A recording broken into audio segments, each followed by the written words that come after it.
welcome everybody. Thanks for making the time to come out here. It's a big weekend for all of us as amateur astronomers. It's Aurora night.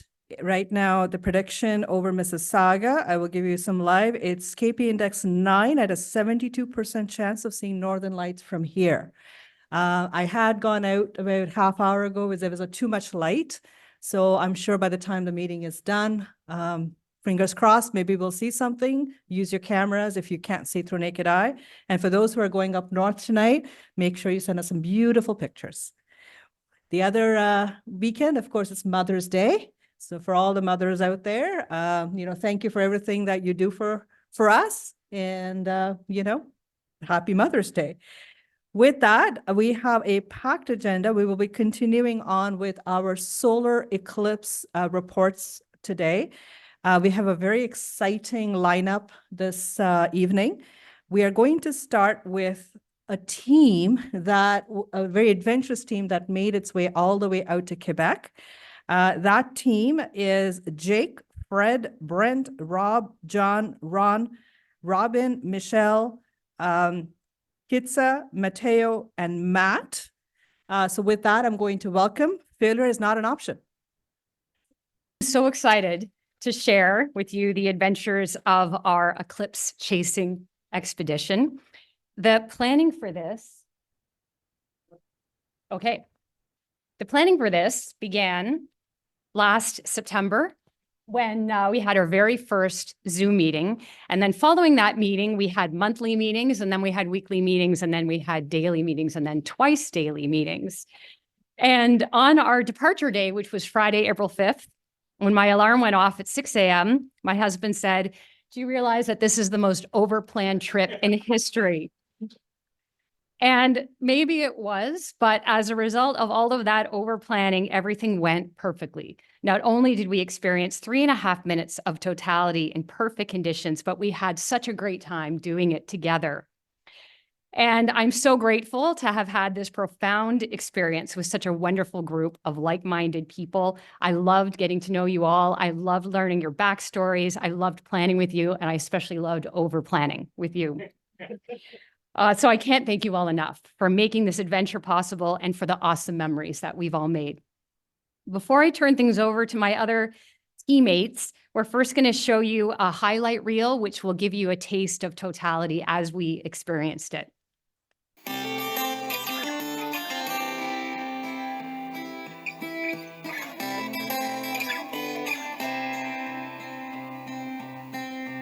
Love is a burning thing, and it makes a fiery ring, bound by wild desire.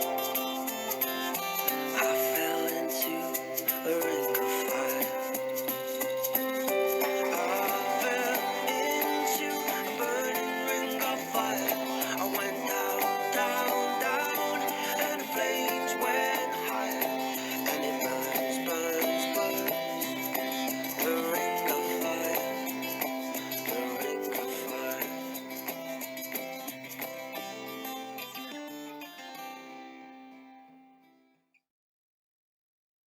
Well, we had to move down from the top of the hill because there was a chance the lights were going to come on right at totality. So we have gone through this monumental effort to move all the people down, and we are just setting up right now. Everyone's getting ready.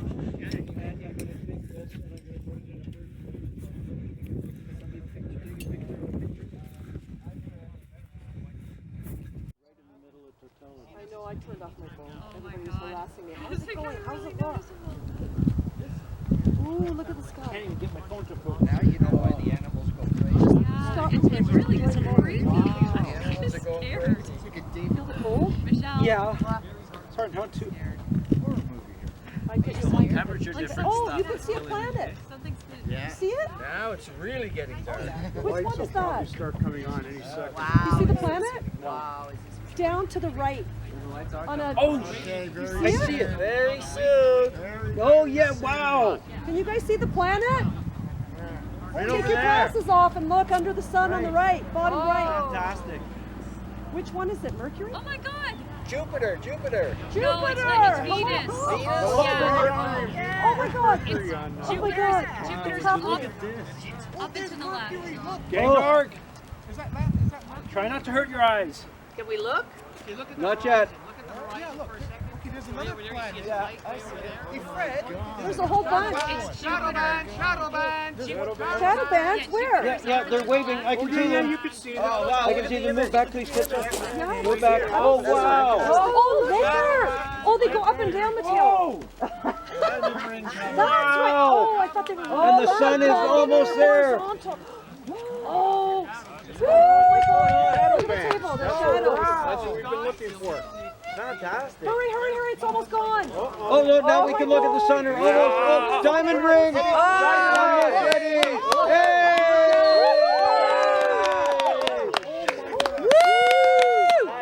Yeah. Oh, look at that. Wow. Look at the stars. Oh. Oh, look at the, look around. Horizon. Horizon, all 360. No, my turn. Oh. Oh, look at the, I can see a flare. Look at the flare. Can you see the flare? Just look. Oh, we can see the Oh, you gotta see prominences. through this. You Wow. gotta see through this. One on the lower left. The lower left, about 10 o'clock. Oh my God, that's beautiful. Oh my God. Oh my God, my eyes. What Here am it I comes. seeing? So beautiful. Does it look great? Come see through the telescope. Yes, It looks amazing. yes. With my eyes. Oh my God. Everything that it's doing has names. Oh, The flare at the top there, Yeah. and all around the flares there. Yeah, it looks good through the telescope. Mateo, are you shooting it? Are you screaming? Isn't a prominence. Have you seen this? Take a look. I took a picture of all of us with it. Oh, look. Outrageous. Can you guys see the flare? Naked eye, you can see the flare. At 7 o'clock. Look at that naked eye, yeah. Here it comes. Look at it. Oh wow. My binoculars. Look at the horizon. See, it looks like a mere twilight over there. And that's light over there. During daylight over there. That is true. Did you take a picture of the street, Mateo? Take a look here. Be careful here. Just, Oh, it's like orange. Look at that. It's so incredible. You can see the prominence there, the flares. It's a perfect view through my telescope. It is awesome on the telescope. oh my God, look at the sun. Look at that. Oh my gosh. Thank you. Better Thank now. you. Look at There's that. still there's a prominence at You gotta see through this 6:30. telescope. Can anybody see the comment? There's a Michelle, prominence at Did you look 6:30. through Mateo's telescope? Yes, it's beautiful. Can't even see through here now. There's a big prominence. the comments? Whoa. I don't even know. I think it's 6:30. There's a prominence. You can When you just look see over here, naked it's eye. on the opposite side because Yep. the lens looks like that. So there you can see more. How much time do we have? I've only ever seen one of these before. I didn't even think that was Did you see possible. that prominence? All It's the big. I wish I had Yes. Wow. Orange, eh? Naked eye, yeah. You can see it naked eye. Yeah, there's nothing there. And which planet is that? Like you can't even see the sun. You can't even see the light through the glasses. Look at that corona. We'll do a new song called See My the red Corona. globe over at the inside. Far way to the center of the eclipse.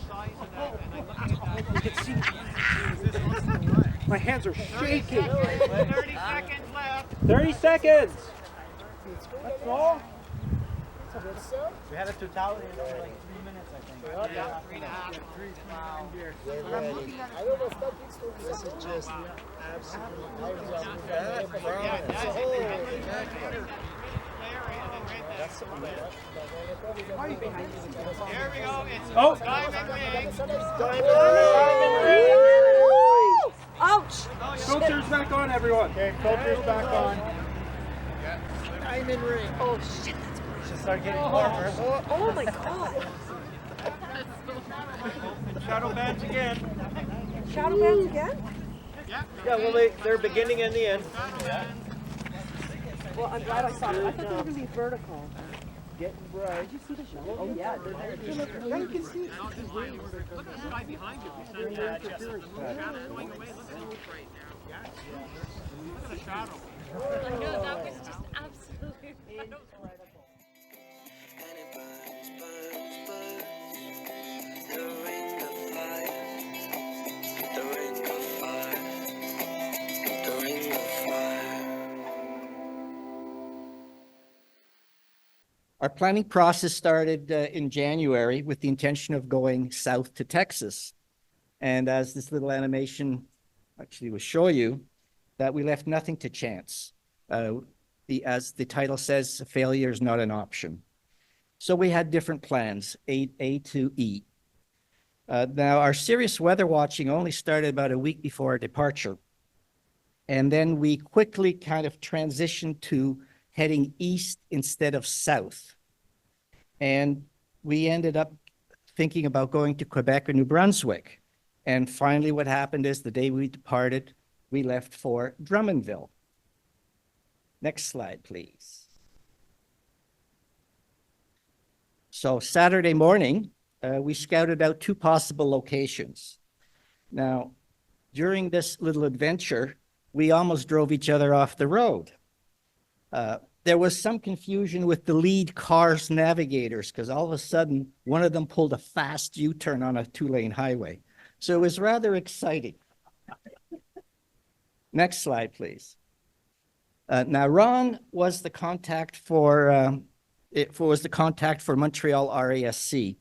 They were using the Ayers-Cliff Expo and Fairground as their site. Now, we went to that site, and naturally, we didn't think it was very suitable. It's basically a horse race track with stables. And as you can see, the weather, there is a lot of mud there. So, but all was not lost. We had a lovely lunch at a local restaurant. Next slide, please. Now, I was in contact with my Sherbrooke friend, astronomy friend, Vincent. He suggested that we go to their Eco Forest Park, which is their observing site in Johnville, which is east of Sherbrooke. Now, when we first stumbled to this park, we actually were at the wrong access point, and it looked like this. So naturally, we kind of blamed our driver. We later found out there was another right access point with the community center, which is where we wanted to go. Next slide, please. Upon arriving at this site, we all agreed that this is the perfect site. And what happened on Eclipse Day, we had perfect weather, we had flush toilets, we had Wi-Fi connection so that Matt could keep checking with the weather, we had naturally clear skies, and we had good company. Next slide, please. So this map shows you that we're 5 kilometers away from the center line, which is very good. So we had almost 3.5 minutes of totality. And we were about a total of about 25 people there, 10 from our group, 10 from the Montreal group. Matt had his crew. We had 1 local resident and with 1 dog, and 1 certified the Quebec police officer just to keep us all in line. And as they say, a good time was had by all.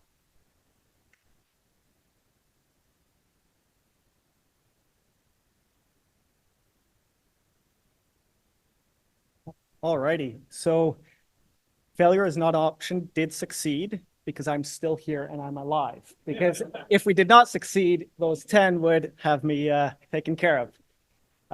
But what I'll do is I'll take you through kind of a couple different videos of the path of totality from Mexico all the way to Newfoundland to kind of give an idea of, what our success was and what everybody else saw along the path.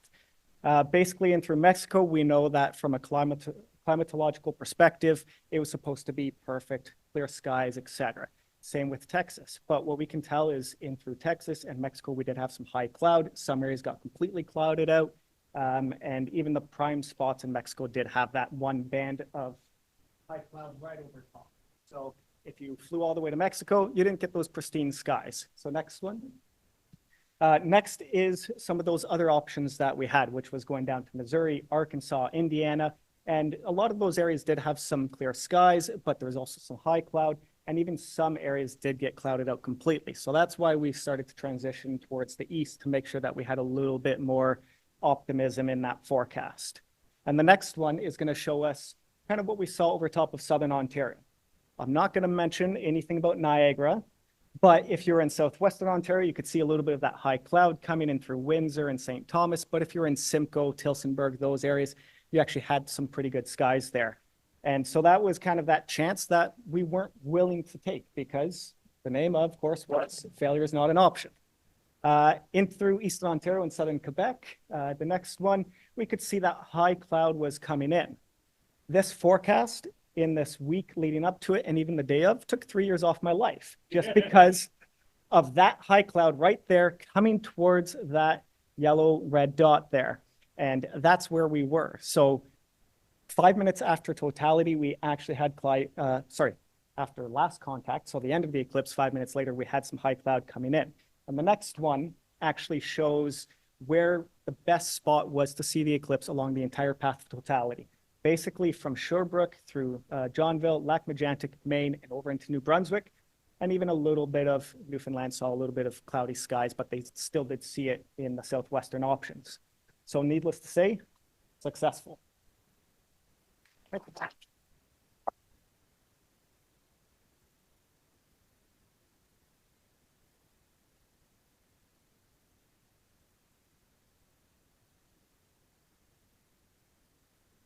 Okay, now for an anecdotal story, nothing really that important. We call it an impromptu lecture. I'm gonna take my glasses off so I can see this. Okay, I met the gentleman to my right shortly after settling into our hotel in Drummondville on Friday evening. He told me that he was part of a big group from Laval, which is just north of Montreal. He was in town for a minor hockey tournament. Well, they were all in town for a minor hockey tournament. I told him we were there for the eclipse, and he asked, remember it's Friday night, "Oh, is that tomorrow?" Of course, I told him the correct date and time and explained our plan was to reevaluate and possibly head to New Brunswick on Saturday. Of course, we ended up staying in Quebec, as you already know. I also warned him that they would miss totality if they stayed in Laval, which is just off the path of totality on Monday. I ran into him again and a couple of others on Sunday as they were getting ready to leave. They thought that 99.5% totality was pretty good. So I did my very, very best to convince them that it really isn't. I used the coffee cup lids, and this isn't the first time I did this, by the way, on this trip, to demonstrate how it works and what they would miss by staying in Laval. While doing this, more and more of them converged. They listened intently and even asked questions. It turned out to be an impromptu lecture, and I felt so smart and important.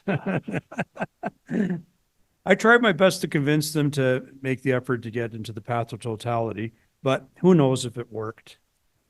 Anyway, it was a small hotel, so we did keep running into these people all weekend long. And Ron especially and others in our group also gave similar lectures. And I think that they appreciated this because they gave us 2 huge pizzas and a cake that they had left over. And we enjoyed these on Eclipse Day while waiting for the actual eclipse. And that's my little. And on Saturday afternoon, we got back and Michelle just did this like impromptu workshop of her equipment, and it was really fun. I learned a lot about her solar scopes and her cameras, and everybody else did as well. It was just really quick. Next. Okay, so in true artist fashion, I prepared my notes this afternoon. Really late. But anyway, this was our excursion that we did on Sunday. It was a beautiful day. After 2 days of being in the car, one day driving up to Drummondville, the next day we drove scouting around. We had a lot of fun in those 2 days, but Robin found us a beautiful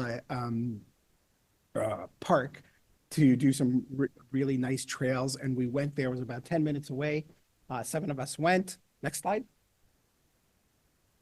You can see a couple of beautiful, the lake, and there was a river running through the whole park and as well. And then we just had a great time, got to know everybody. We walked for, it was supposed to be originally a 2.5 kilometer trail. Somehow it wound up being 10 kilometers. And we had a lot of fun because we got to know each other really well. I had like beautiful talks with Ron, Fred, and Brent, who are really close friends of ours now. Next. Oh, the next place we went to was Saturday afternoon. We went to this photography museum that Kitsa found in Drummondville. And out of all places to find a photography museum, it was great. It was pretty cool. Great exhibits. Oh, this is a picture I shot of Ron with this beautiful antique camera. And it's upside down because this camera is built in the 1800s. You can only focus by moving the bellows back and forth. I wasn't allowed to touch the bellows, but we got this cool picture with it. Next. This cool camera mounts to airplanes, and it takes pictures of a reconnaissance, but it was also used by bombers to practice bombing sites. It was really cool. The museum had a couple hundred cameras. A lot of them were specialized, and it goes through the history of the cameras. There's three aspects of the museum: education, history, and the art of photography. Next. This was my favorite shot. I shot this. It reminded me of all the different types of film. I know a lot of us shot on film here, but if you're born after 2000, most people don't know what film is, but some of these are some of my favorites, and like the different formats. And I loved this little sample that they had. They also had pretty cool galleries of a lot of some photographers, some really cool photographs from all around the world, as well as from different stages of history. Next. Us in front of the sign. Next. The equipment that we used varied, as you can see, from everything. Telescopes. I brought in an 8mm lens all the way to 1200mm lens, and I'll talk about it in a thing. There was tons of binoculars. Everybody had their solar glasses. We all had a lot of fun just checking out each other's equipment. Also, Michelle's, again, her cool solar scope and her dwarf scope too, which was really cool with the robotics that she was showing us how to do. Next. My setup, I had 5 different cameras, 2 GoPros going. So the footage that you saw of the Eclipse with like the lights and all that kind of stuff, that was from the GoPro that was behind me. There was another GoPro in front of us. And then sometimes I would pick up the GoPro and walk around. We didn't put any in the pictures. And then I shot with an 8mm lens, all the way up to the 1200mm lens. And that was it. Oh, the other thing is, this was a really special moment for me. My back was killing me the entire trip, and I couldn't move at a certain point over there. And what happened was everybody helped me move my equipment down to the one field. And then when I was packing up everything, everybody was like trying to help me do it. And I had to direct them where to put all the equipment in different things. And it's like, for me, being like a control freak, that creeped me out, but it was so cool to have everybody doing that for me. And that was awesome. Next.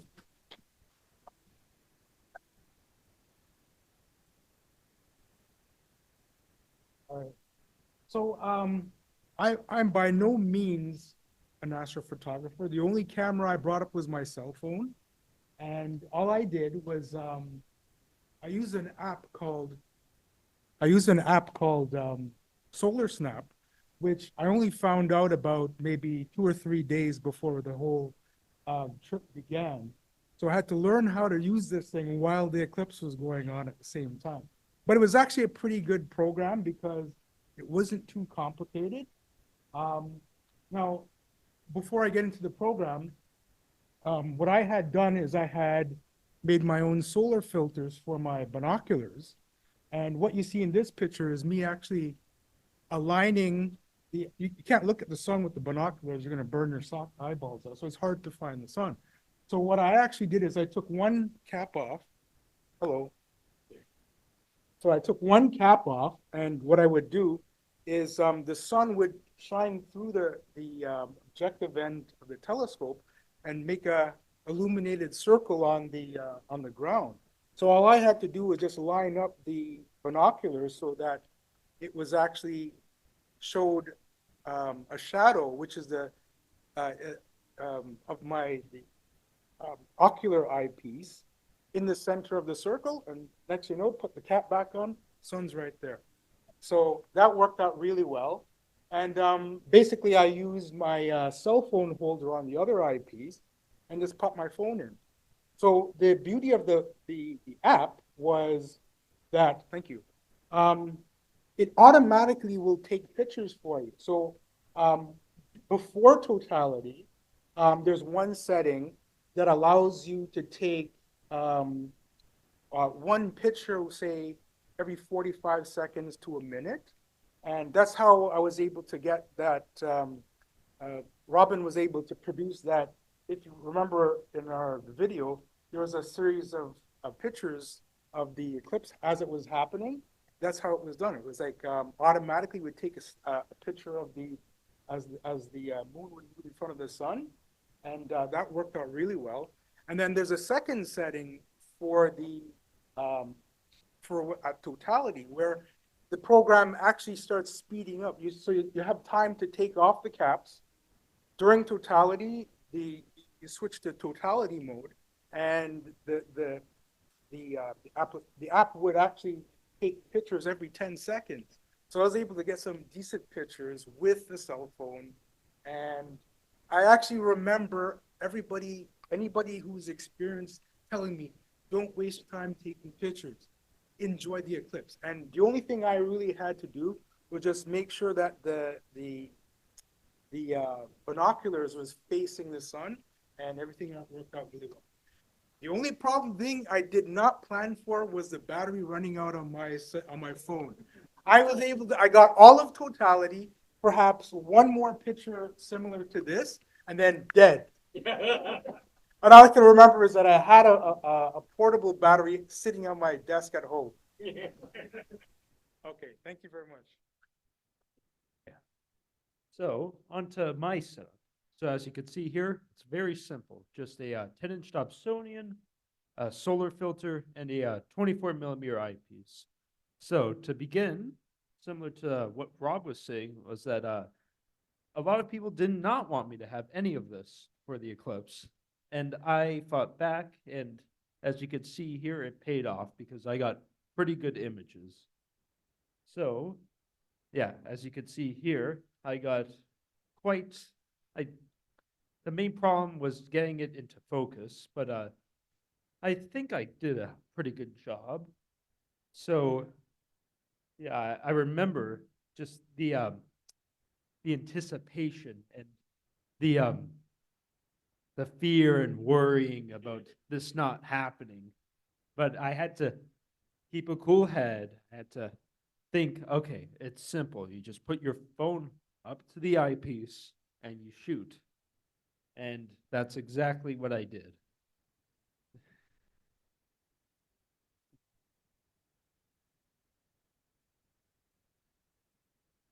Right. I'm also speaking for this setup here by Michelle. So her setup was a bit more complicated. To begin, we have a Lunt solar telescope, I believe an 60 millimeter diameter on a, I think that's a Skywatcher mount designed for solar tracking, which was very interesting to watch it move up and look directly at the sun, which usually is a thing you're not supposed to do with a telescope. And then she has it set up with a big battery sitting on the concrete, and her tablet to connect the camera to. Well, sorry, I made a bit of a mistake. She actually brought 2 telescopes, one more than I brought, and she did not get in trouble for wanting to bring anything. Anyways, this is from that tablet setup, which is the Dwarf 2 electronic telescope. Very short and just sitting in the corner doing its job wonderfully, as you could see here.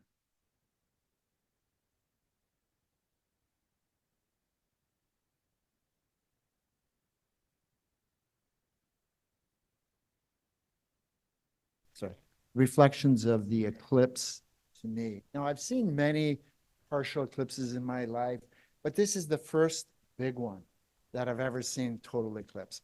And I'll tell you, Jake actually captured for me the real emotional part of an eclipse for me, which was the return of the light.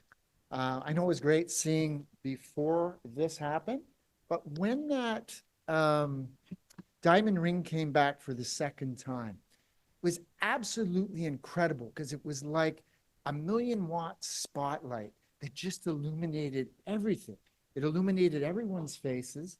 And I quickly looked around and I looked at all the folks that were with me, and I saw them, their faces upturned, smiling, this joyful look on their face after everything they had seen and then the return of the sun. For me, it was a very emotional experience. And then as quickly as that happened, everybody's racing to put the goggles back on because it was so bright. But it has stayed with me, and I've talked about this to almost everyone that when I've talked about the eclipse. Some final thoughts on this. I'd like to talk about the shared experience that we all had. Robin talked a little bit about how we had all had these Zoom meetings. We had talked about what was going to happen on the trip, what we needed to bring. One of the big discussions was, should we bring the porta potty? Shouldn't we bring the porta potty? Should we bring the full old fold-up aluminum chairs because space was going to be a premium in the back of the cars, or shouldn't we? Anyway, this went on, but in the process of all this, we actually gelled and became this community, this community that was, which I like to call like an anticipation community, because we were all anticipating this upcoming great experience. And then it turned into this, we became a moving community, got in the cars, went down to Quebec, and in the process of doing that, we got to know each other even further. We became friends, we bonded even further. We spent so much time together.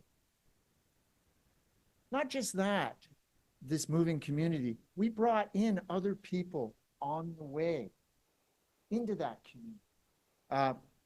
We saw that John showed in the motel all the hockey moms and dads, all about the eclipse. Ron was forever talking to someone about the eclipse. In fact, just a side story, the day we left from my house, we were all ready to go. And Fred says, well, where's Ron? And I said, I have no idea. And then I looked down my street and Ron is talking to my neighbors about the eclipse. And so, another side note, he talked to everybody, but for some reason, Ron talked a lot to waitresses everywhere we went about the eclipse. I have no idea why, but he did that. Some of the people that we also brought into that community were the policeman Xavier, who was just happened to be driving by the eclipse site where we had set up, and he wondered what was going on. This group of folks down in this asphalt basketball court. So he came down, he joined the community. He stayed with us for the eclipse. We gave him some eclipse glasses. He looked through Mateo's telescope. He stayed with us. We had another gentleman who came and offered his backyard to us.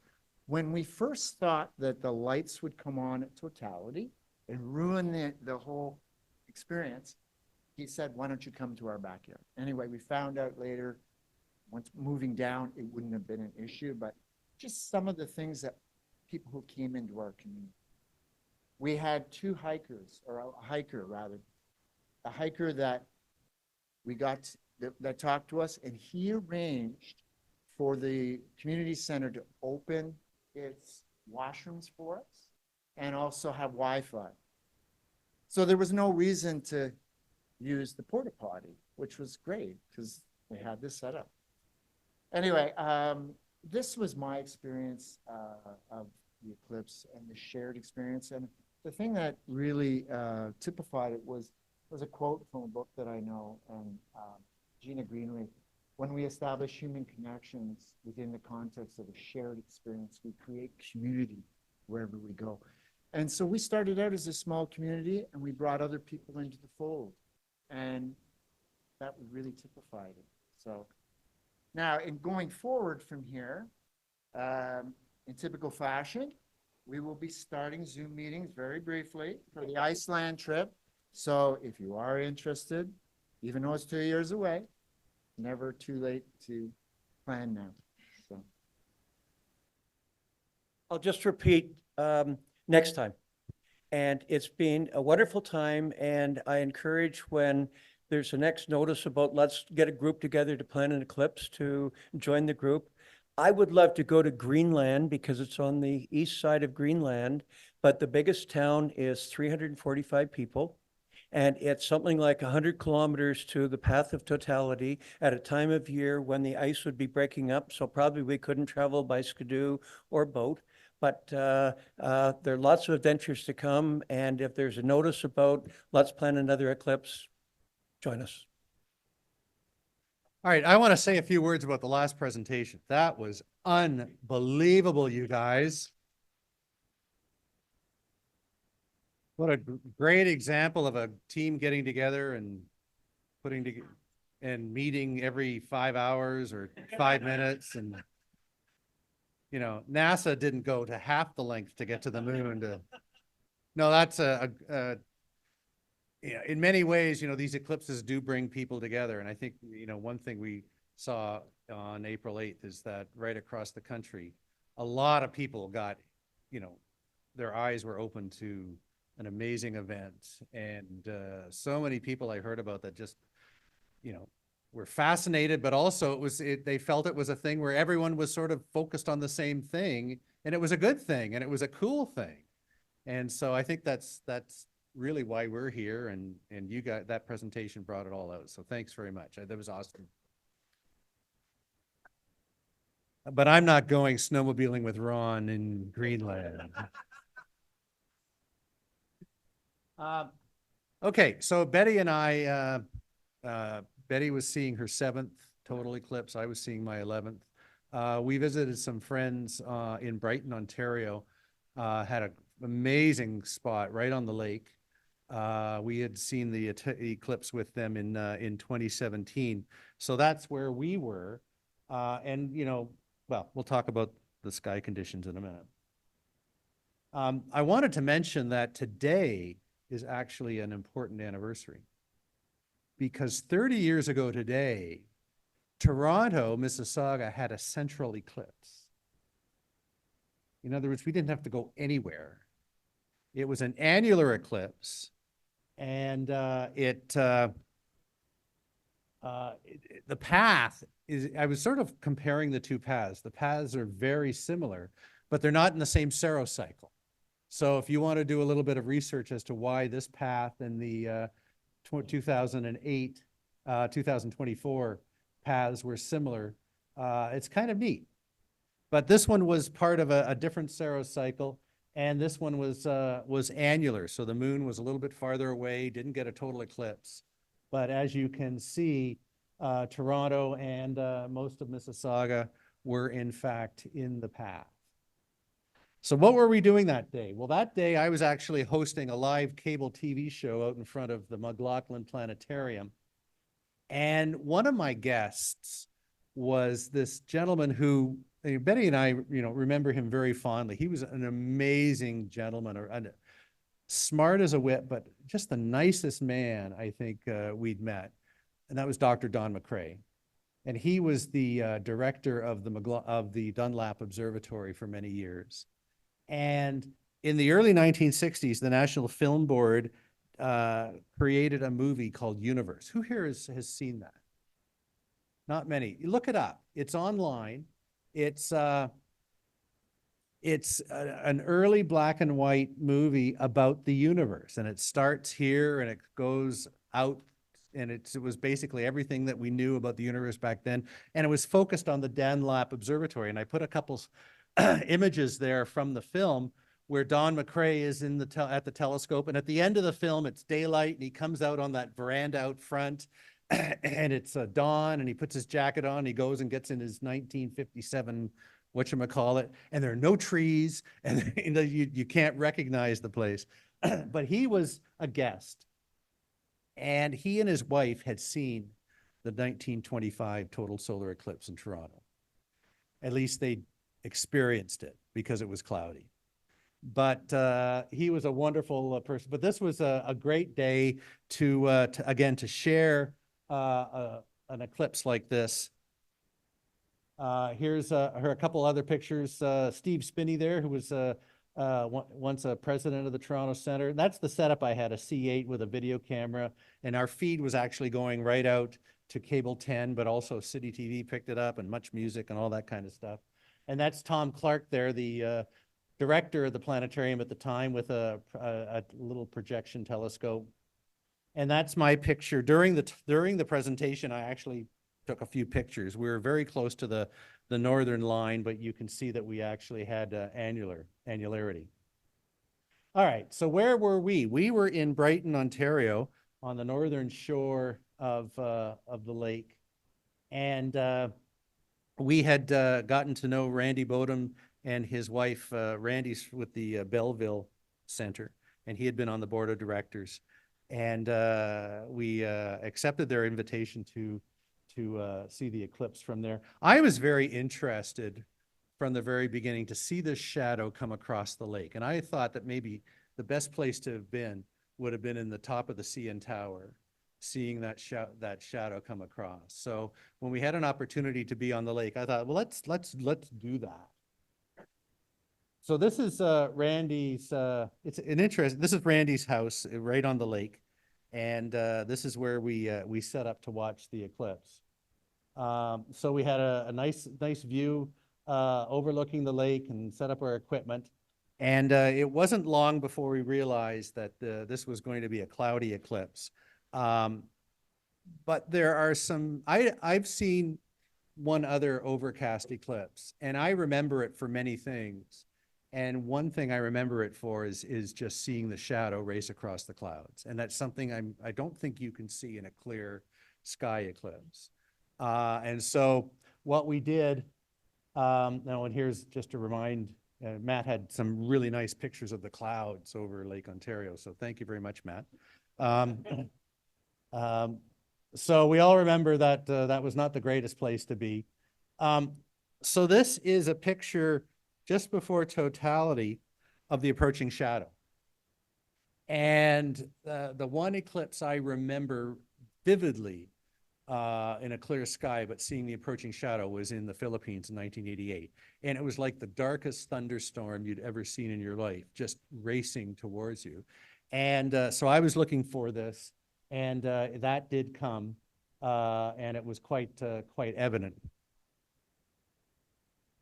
This is totality. We were very close to the northern limit.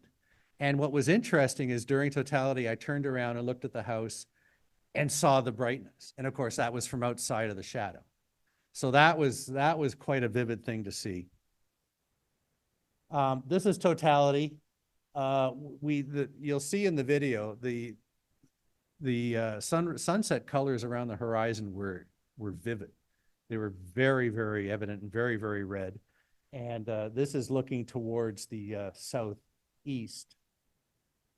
And then this is after totality, and that's the receding shadow.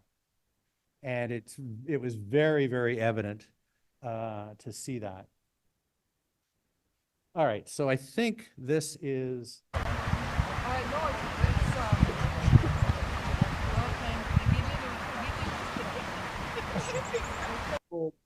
whole video, and I'm going to try to adjust this a little bit.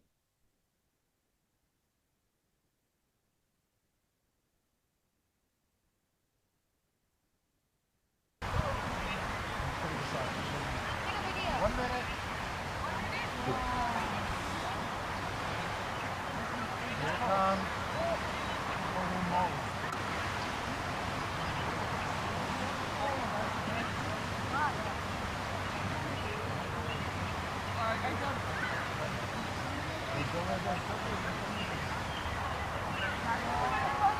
Sunset colors. Beautiful. Oh my gosh.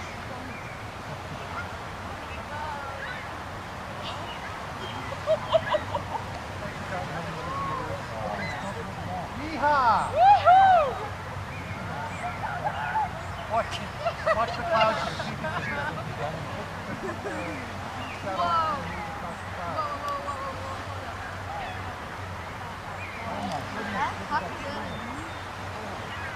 Oh, and sunset colors over behind us.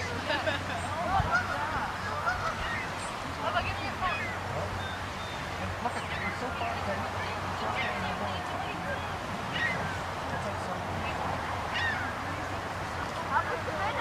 That's totality.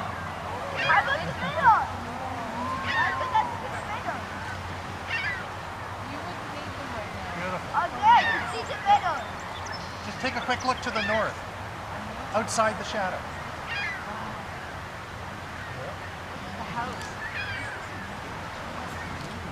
Why not just need a picture to good?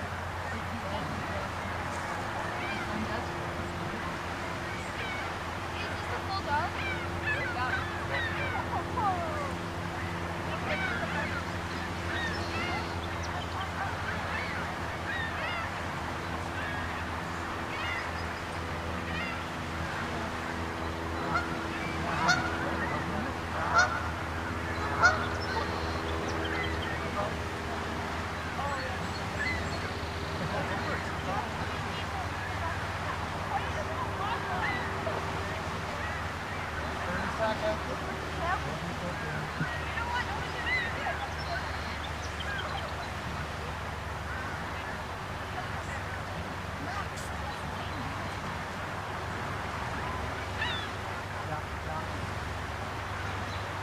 Come to the edge of the shadow.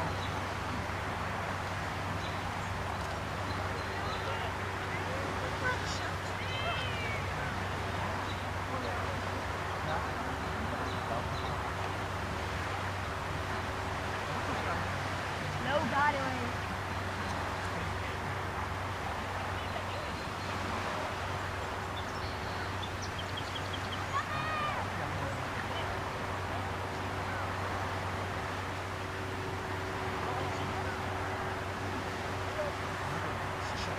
Sunset colors behind us now.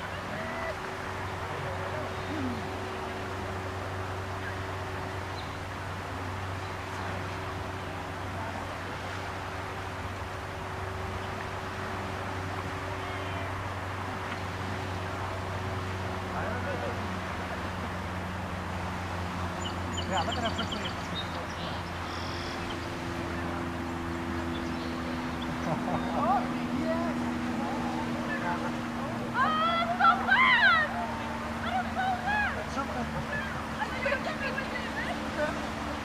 Look, you can actually see the shadow moving. And the edges are straight down the shadow.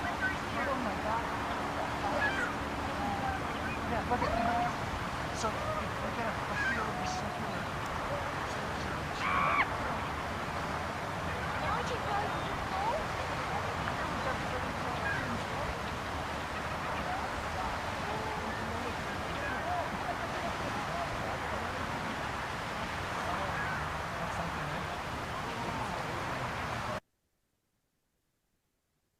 It's not.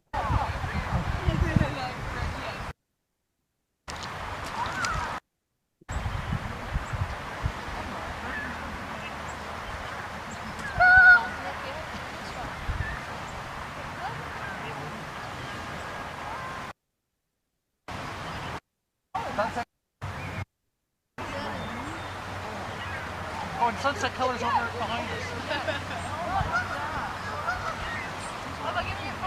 Just take a quick look.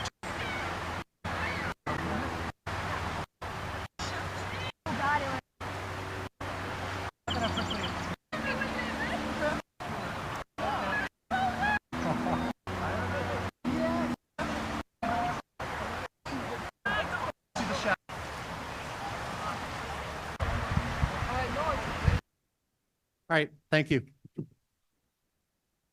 Okay, well, I have to say I'm just blown away with the Eclipse Chasers and Randy's videos. That's awesome. we're going to go on a 15-minute break. There is a raffle. It's the Mars book that's at the entrance there. The raffle, please see Leslie. So it's 1 ticket for $2 or 3 ticket for $5. And the eclipse and the aurora forecast now is 95%. So maybe if you have a minute to step out, but please be back for 9:50, it's 9:05, 9:20, because we will want to get you out of here for darkness. Thank you. Report from Mexico.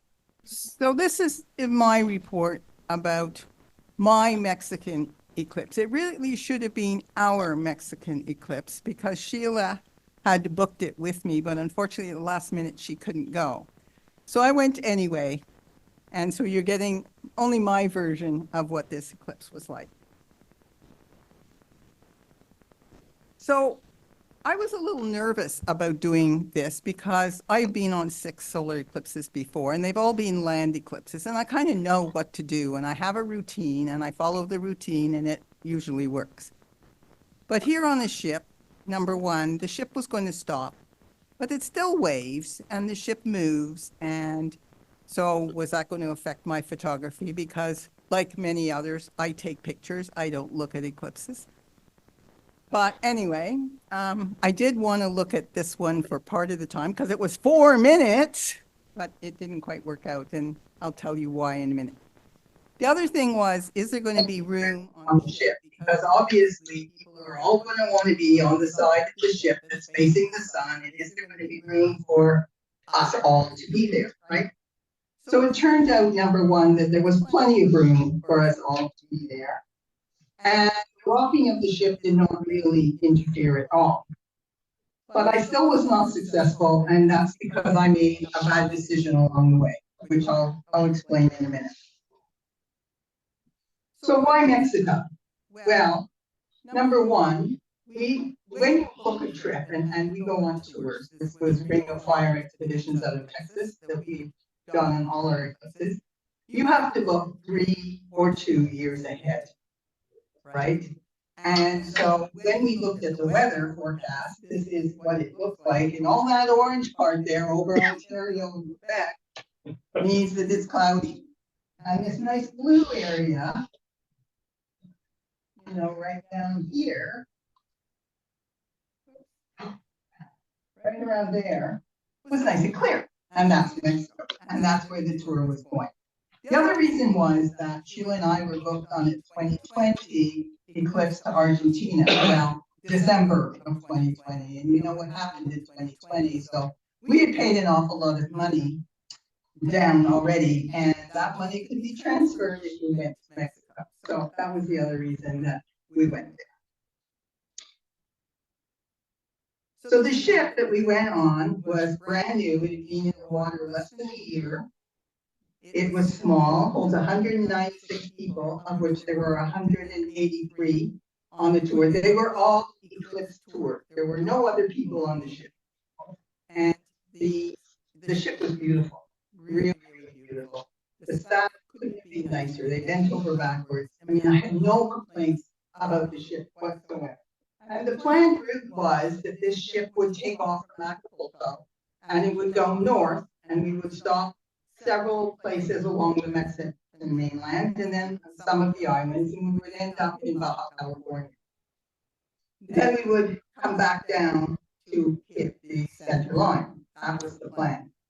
Well, unfortunately, there's a lot of unrest in the parts of Mexico there. There's a lot of drug cartel violence, so they dropped all of those mainland Mexican tours. And then we had islands to visit. And a number of those we actually couldn't visit at the last minute because the weather, well, it was beautiful. I mean, we had sunny skies and it was warm and all that, but the sea was a little bit rougher than they liked. And to go to any of these islands, you have to go on Zodiacs, and the water was just too rough for the Zodiacs. So we ended up at sea an awful lot. But this is what the climate was like. I did not expect this. I thought Mexico, I think of it as being palm trees and lush and whatever.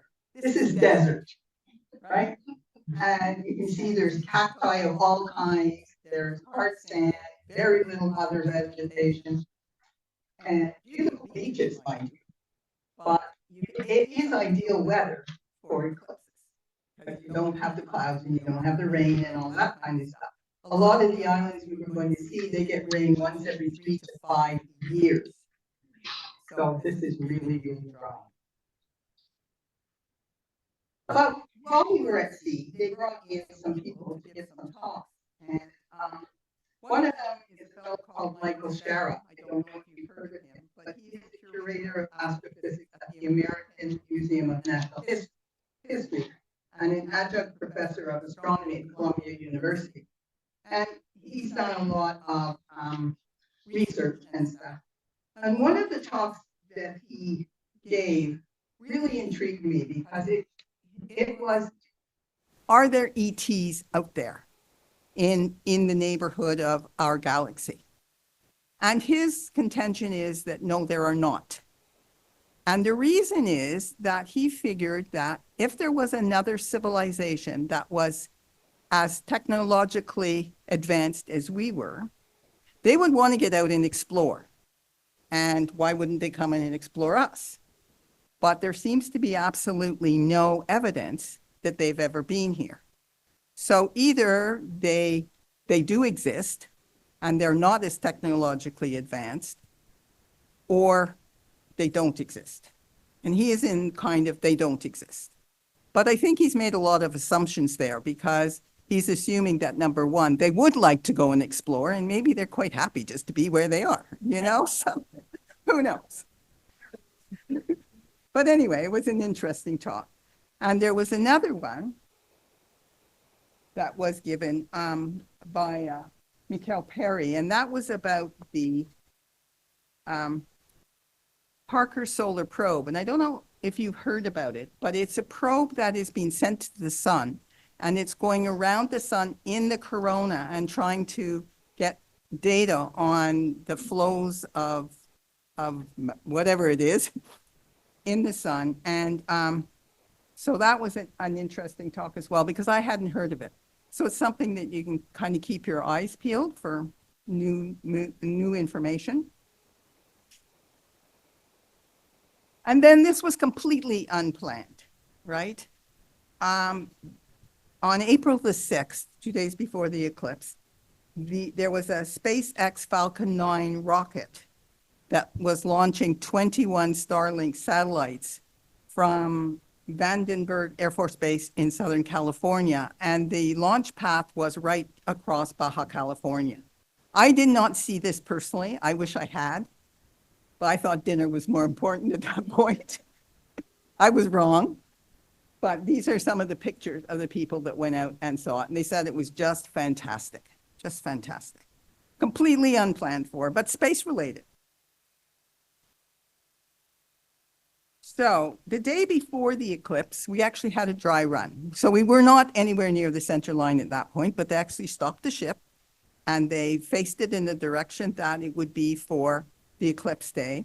We all got out there, found a nice place on the deck, set up our equipment, and they went through a drill starting at 11 o'clock because that's when totality was hitting in Mexico. And they called out all the, 45 seconds to, the diamond ring and all this kind of stuff. And I went through my routine and I had a half an hour that I could have looked at the eclipse through my binoculars because I've never seen an eclipse through binoculars. I've seen it through my not my telescope, but my camera or naked eye, but I've never seen it through binoculars. So I thought, great, this is going to be fine, right? So we sailed down to our location, and you can see we're right down. Mouse? Where is my mouse? There we go. Right down here. So we're southwest of Mazatlan. And we managed to get into a nice area of clear sky. They stopped the ship. They did all of this kind of stuff. But they didn't call out the eclipse timings, which I was counting on. But anyway, that's another story. So eclipse day, this is me with my lens there. And these are my, I guess, the people that were watching it with me. I had not met them before on the cruise. They were all photographers, had been on Eclipse trips before on ships. So they advised that I handhold my camera. And I thought about it, and I didn't think about it well enough. So I did that, and I shouldn't have. And I'll tell you why in a minute. Number one, it's hard to hold the camera up like that for 4 minutes, even if it doesn't weigh too much. But these are the people that are down on the other decks. They lined up all of the deck chairs, and there was a chair for everybody who wanted to see the eclipse. Of course, they were all on one side of the ship, not on the other side of the ship.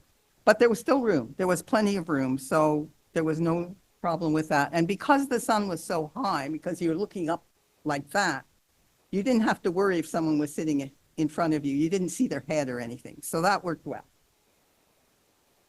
And these were the pre-totality pictures that I took. And this was totality. You can see here, there, right here, there, it doesn't show here very well, but there's a brilliant prominence there. Most people, or most of the pictures I've seen have that at about 6 o'clock here, but for me, it was at 3 o'clock. And then there is the second diamond ring. So there were a couple problems with this idea of hand holding, right? So number one, because you can't hold it like that for 4 minutes, at least I can't, so you put it down. So then you're ready to you take your next set of pictures, you lift it up, but you've got to find the sun.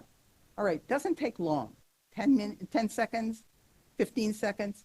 Do it 4 times, and there's a minute of totality that you lost, right? So don't do that. The other thing that happened was I was just getting ready to take pictures of the corona, and I never got them because of losing this time. I looked up, and there's the second diamond ring. So I picked up the camera in a hurry, shot the picture, didn't realize that the zoom lens was now at 55 millimeters instead of 250. So that's another reason not to do that. But anyway, I got the diamond ring, and I did manage to blow it up a little bit, but you can only do so much before the quality just gets terrible. And then that's the exit out. But it was nice on the ship. There was plenty of room, but you know what I missed?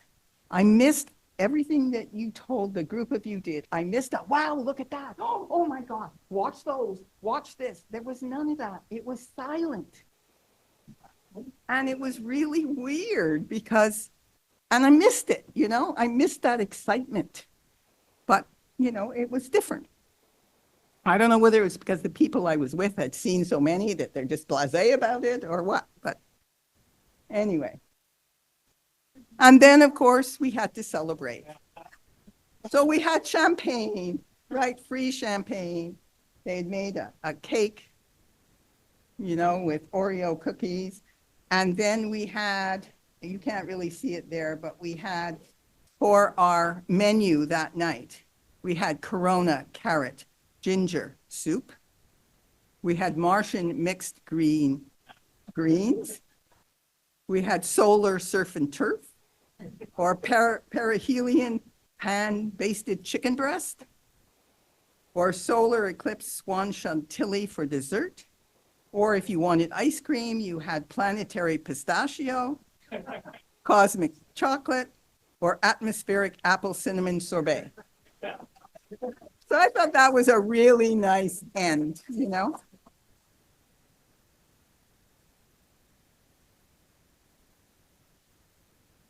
And then, of course, we always take a group picture. And I go with Ring of Fire Expeditions, which I said was based in Texas. It's run by a fellow called Paul Malley, and he's run all of the trips I've been on. I really like the way he does his trips. And you can see at the front of the picture there, that is the state flag of the state of Texas.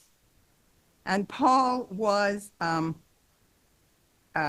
consultant for the NASA Johnson Space Center through the Apollo and Shuttle and the ISS programs. And he's still a member of the NASA Johnson Space Center Astronomical Society. And he does a lot of expeditions for occultations of stars. He's watching for space debris and that kind of stuff and alerting people. And he's run this Ring of Fire expedition since 1970. And wherever he goes, that state of Texas flag goes. He now lives in Arizona, which he's quite happy about because of the nice clear skies, but his heart is still in Texas. So. And so it was just a great trip. It was just very different. And, you know, all of my other trips had been land-based trips where you either bust or whatever. And it was different to be on the ship, but it didn't have that excitement that, you know, you find when you get people that maybe are not, had not seen eclipses. And yet a third of the people, a third of the 183 people had never seen an eclipse before. So I would have expected, you know, to hear that noise, but I didn't. And so anyway, that's my story of my first eclipse from a ship.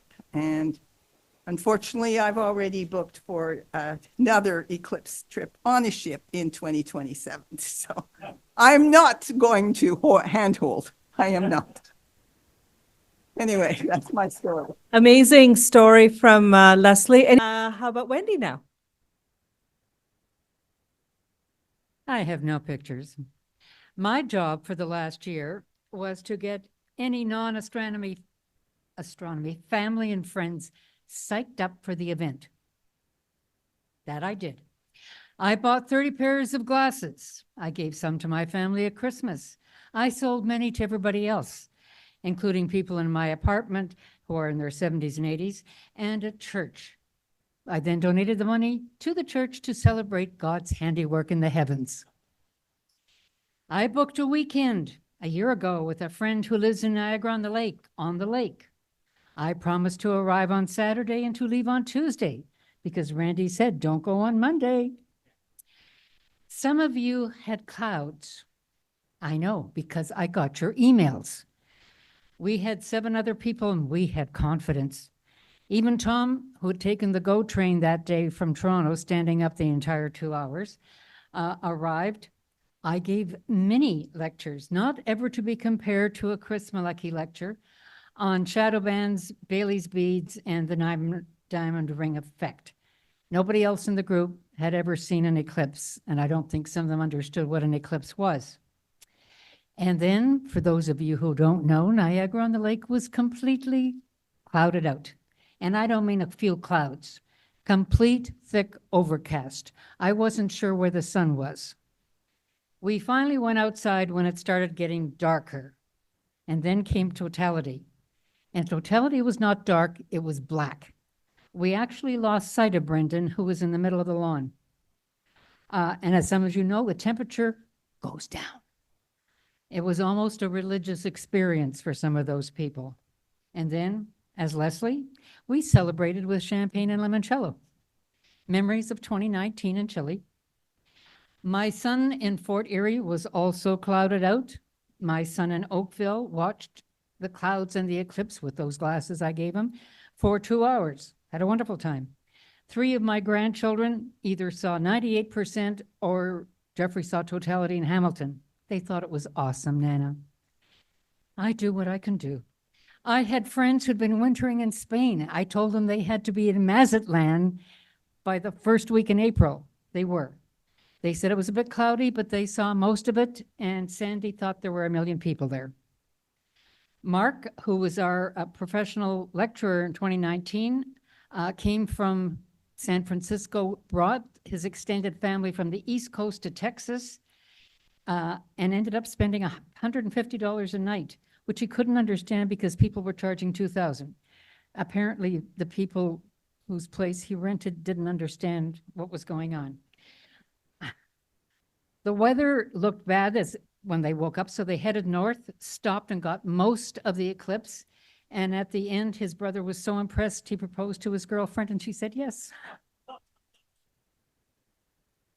And as a sidebar, Mark, when he finished his postgraduate studies, got his first job with Carl Sagan working on Voyager 1.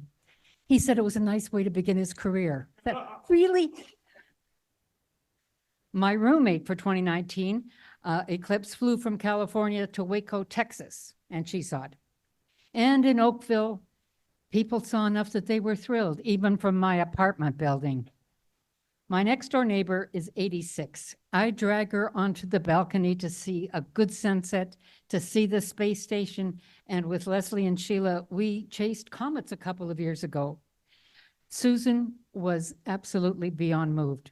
Her comment was, "Now I understand why you get so excited." So hopefully 2026, we're on Greenland, that's me, and 2027 in Tunisia. Thanks. That was awesome, Wendy. Thank you so much. Any questions for Wendy? Okay, Alan. Okay, so my original plan was, after listening to Chris for many years about how to watch solar eclipse, was to take a look at, since there was good travel routes locally, look 2 to 3 days beforehand at weather reports and choose a spot. And I figured that's what I do. I just drive wherever I needed to get to see it. Then I had a client decide a month before the eclipse that they wanted a big install of something that they had been sitting on forever. And so I pushed it to the Wednesday before the eclipse, thinking I'll be able to get it in and it'll all be clean before the eclipse. Then they had problems and they delayed it to Monday. So the install was for the day of the eclipse. Fortunately, more or less at the last minute, they had further problems and they delayed it for a week. So great. So that it did mean, however, I really hadn't bothered to plan because I thought, well, I'm nailed now. So my thinking was, there's Grimsby. I went to high school in Grimsby, and I'd always heard of Hagersville, which is along here. And I had never been for some reason. I thought, I'll go down to Hagersville because the weather was sort of terrible all through there. But I thought, I'll head down there. Val and I set off, and we headed down there. And I've now been to Hagersville. I can see why I missed it before. Straight through because it was really cloudy. We went all the way down to Port Dover, where, if you guys who've been down in that area on Eclipse Day know, it was really cloudy. So we thought, fine, we will continue. Oh, I'll bet I can do this. Nope. No, wrong order. That's great. Okay, so from Port Dover, we set along, and we were working our way towards, more or less towards Port Stanley, but we knew Swapna was there, so we didn't want to go all the way to. No, what we did is we kept driving along. It's a really nice drive along Lake Erie, north shore of Lake Erie, and we kept driving until we saw blue skies. And by the time we got right here, which is 44856 Dexter line, it's just a middle of nowhere. We're just about less than a mile north of the shore of Lake Erie. Totally blue skies. So we thought, perfect. So we set up there at a little turnaround at the side of the road in a farmer's field, where obviously he turns the tractor around, I guess. He didn't bother us, so that's fine. I'll get there. So on the way, I had thought about stopping in Port Burwell, because Port Burwell has a submarine up on the shore, and I thought, but I looked into it a bit online, and I thought, well, it is interesting. I would like to see it, but it's apparently a fairly lengthy process to get in there. It's expensive. I think it's $65 for 2 people. Okay, but you actually get to go in the submarine. It's a formerly British sub that then Canada bought in 1965 or something like this. And you can see it's a little rusty, but they do let you go in and sort of experience the submarine. So I plan on doing that, but Port Burwell's along the way, and I sort of now wish I had stopped in Potpourri because it was clear, but I'll get there. So it was totally clear skies leading up. I actually had a DSLR with a telephoto, and I had binoculars with solar filters, and I had my phone. And I thought I was going to be primarily visual, but we're standing around. There was actually a guy who came out to our last Potpourri talk who had a Lunt 60 set up. So it was good because initially there were only 3 cars set up in our little turnaround. Eventually it got to about 20 people or so, but so we were able to look through the Lunt and get some images. This I know Swatna will testify. Planes started flying across and leaving lovely contrails, but oh well, that's life. So it did get more and more crowded, and more contrails. Oh joy, yes. I don't know why. This was for interest. Now, that was taken with my phone, just my phone. So, I mean, it's a terrible shot, but that's what you can do with a phone, which is really quite remarkable. You can see that, yeah, it has a zoom. No, I mean, just this. And I'm zooming, handheld, and I'm zooming in like this, snap. So that's where we are today. I don't know about tomorrow. So that was primarily just, I'm standing here. Again, I wanted to be visual, but I thought, oh, that's really neat. Also, because of that thin cloud layer, the darkness really struck me. It didn't strike me as much in 2017, but it was, and that's the shot again, phone. And on my computer, I can see Jupiter here. Oh, there it is. And Venus down here, there. So lights, but anyway, obviously handheld. And then that's the total trip. This part of it, heading home, took a lot longer than the trip on the way down, but that's all. Anyway. So that's it. Lord, this is awesome. Any questions for Alan? Oh, there's a question. Oh. Just a short one. How long did it take to get home? 3.5 hours, which is bad, but it's not that. About an hour and a half. I've done it fairly often. My original plan years ago for this eclipse was to see it from St. Thomas, but that didn't fall. That sort of fell through. But so. Yeah, I can attest to the planes. It's like the timing was perfect, just like 5 minutes before totality. Really? That's exactly. Our final speaker for the night is Anil. Image one. Oh, sorry. Sure, why not? Sorry. Why not? Okay, thanks for that, Alan. All right, so before I share my story about the eclipse, I wanted to give you a little bit of context.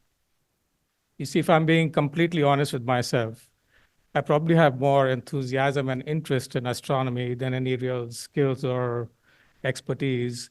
So the reason I say this is because after listening to all these wonderful presentations today, mine might feel a little bit like, sometimes you have those bloopers at the end of, so you've been warned. All right.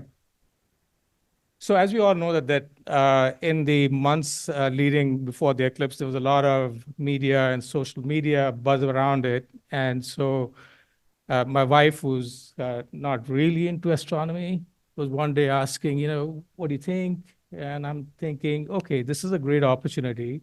This is close to home. She's somewhat interested. Why don't I try and rope her into, the two of us can sort of make a day out of it. So I went ahead and ordered a whole bunch of viewers from, I think, the Monarch Butterfly Project. And obviously some of my friends were interested. And when we would meet, I'd say, hey, if you want to go, I've got some glasses for you, and so on and so forth. So we were all set. And I knew that trying to go to Niagara would be a complete disaster.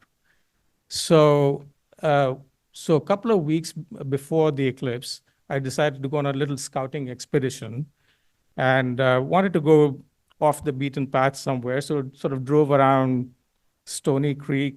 I found this, excuse me, place called, found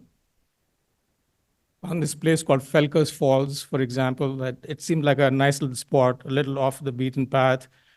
Went towards Mount Hope around the Hamilton airport. There's lots of open fields. So I figured out there were a couple of spots that were possibilities, put them in my GPS, got all ready for the day.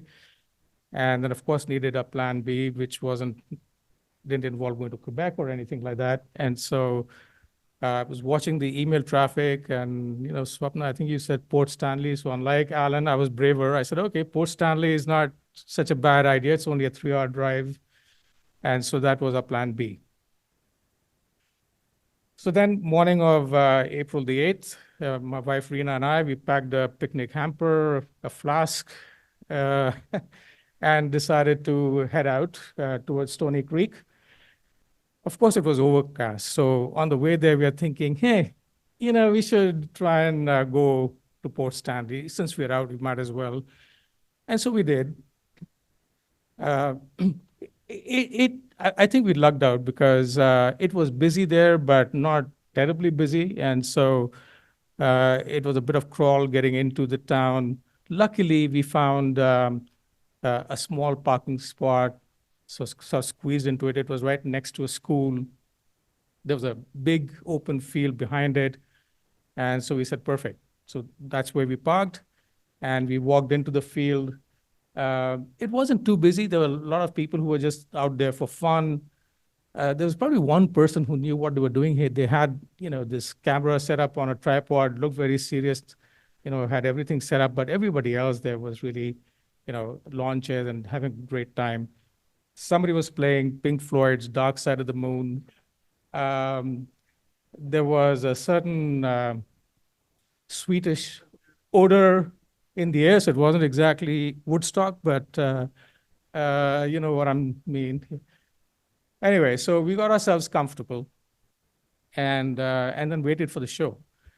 And I'm sure many of you already know this, but no matter how much video you watch or how many photographs you see, nothing prepares you for the real thing. And so, while we waited, then suddenly we saw the eclipse start. And then, it was just amazing to see complete twilight in the middle of the day, the temperature fall.